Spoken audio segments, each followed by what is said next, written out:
Assalamualaikum warahmatullahi wabarakatuh. Bismillah, alhamdulillah, wassalatu wassalamu ala rasulillah wa ala alihi wa ashabi wa mawala wa la hawla wa la quwata illa billah. Rabbi syrahli sadri wa yassirli amri wahlul 'uqdatam min lisani yafqahu qawli. Pernikahan yang benar-benar bisa dinikmati adalah pernikahan yang berkah. Wujudkanlah pernikahan itu benar-benar berkah bagi suami istri, bagi anak, dan bagi keluarga semuanya. Pernikahan yang berkah itu pernikahan yang seperti apa ya? Jika ditanya seperti itu, maka pernikahan yang berkah itu adalah segala sesuatu yang dimiliki, bahkan segala sesuatu yang terjadi itu memiliki nilai kebaikan. Apapun yang dimiliki dalam keluarga tersebut, apakah oleh suami, apakah oleh istri, ataupun oleh anak, oleh keluarga itu semuanya itu memiliki nilai kebaikan. Demikian pun apa yang terjadi dalam keluarga, segala situasinya, kondisinya, hendaknya memiliki nilai kebaikan. Nah, jika semua yang dimiliki dan segala sesuatu yang terjadi memiliki nilai kebaikan, maka akan menjadi pernikahan yang berkah dan otomatis menjadi keluarga yang berkah. Sebetulnya bukan menjadi keluarga yang kaya raya, yang bisa menjadi pejabat, yang bisa menjadi penguasa, tapi yang diinginkan itu adalah keberkahan hidupnya. Seandainya dia menjadi penguasa, maka kekuasaannya akan bernilai kebaikan. Seandainya dia diberi ke jabatan, ya maka jabatannya akan bernilai kebaikan. Seandainya dia diberi harta, diberikan kekayaan, maka juga memiliki nilai kebaikan. Nah, itu yang kita inginkan, sehingga semua yang diberi oleh Allah di muka bumi ini kepada keluarga tersebut, semua akan dibawa oleh keluarga ini sampai ke hari akhiratnya, sehingga menjadi kebaikan yang nanti akan bernilai besar di hadapan Allah Subhanahu wa taala. Karena itu semua yang terjadi dalam keluarga, semua yang dimiliki dalam keluarga tidak akan menjadi sia-sia sedikit pun, karena semuanya bisa dibawa ke hari akhirat untuk menjadi kebaikannya dan amal solehnya, dan semoga menjadi balasan di dalam surganya. Pernikahan yang berkah itu harus diwujudkan dengan cara yang pertama, yaitu dengan ikatan pernikahan yang kokoh. Ikatan pernikahan yang kokoh inilah yang membuat jadi keluarga itu harmonis, ya.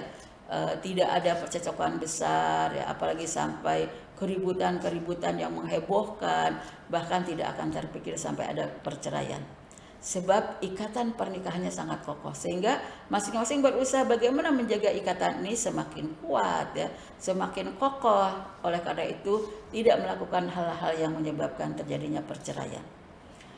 Nah, ketika semacam ini, keberkahan itu akan mudah ya tumbuh di dalam keluarga. Kemudian yang kedua yaitu apapun keadaannya hendaknya bisa dinikmati. Sedang ada uang bisa dinikmati dan bisa bersyukur pada Allah. Sedang tidak diberi rizki bisa dinikmati dengan bersabar, ya, kemudian dengan bisa mengatur, ya, rizki yang sedikit itu agar bisa cukup, dengan banyak juga bersyukur sekalipun rizki yang sedang datang sedikit, dan pada saat yang sama cerdas untuk mengelolanya sehingga tidak menjadi satu penyebab percekcokan di dalam keluarga. Nah, ketika dia bisa melakukan hal ini, maka apapun keadaannya dia bisa menikmatinya. Bagian dari proses kehidupan berkeluarga yang hendaknya bisa dirasakan dengan rasa syukurnya, bisa diatasi dengan sabarnya, dan pada saat itu semuanya akan bisa selalu dinikmati. Inilah yang disebut oleh Rasulullah, ajaban li amril mu'min, inna amrahu kullahu khairun. Sungguh menakjubkan segala urusan bagi orang mukmin. Segala urusannya itu selalu ya menjadi kebaikan. Kemudian yang ketiga yaitu selalu merasa cukup. Apapun yang diberi oleh suami, soal itu selalu merasa cukup. Apapun yang dilayani oleh seorang istri, suami itu selalu merasa cukup. Dan apapun yang diberikan oleh orang tua, anak itu selalu merasa cukup. Nah, ketika semacam ini, maka keberkahan itu akan ada. Sehingga istri dengan segala sesuatu yang didapatkan dari suaminya, dia bisa terus bersyukur, bisa berbuat baik pada suaminya, bisa memberikan pelayanan yang terbaik dan bahkan selalu lebih baik ya kepada suaminya. Demikian pun suami, apapun yang didapatkannya maka dia akan berikan untuk istrinya dan untuk anak-anaknya, sehingga pada saat itu sama-sama punya nilai kebaikan dalam kehidupan berkeluarga. Kemudian selain itu juga bisa bersyukur ya di saat susah maupun di saat senang, dan bisa bersabar di saat susah maupun senang. Di saat senang kita tidak hanya bersyukur saja tapi juga harus bersabar. Kenapa? bersabar di saat senang untuk tetap istiqomah di dalam ketaatan pada Allah, sehingga semua yang diberi oleh Allah, ditakdirkan Allah oleh Allah akan dinikmati.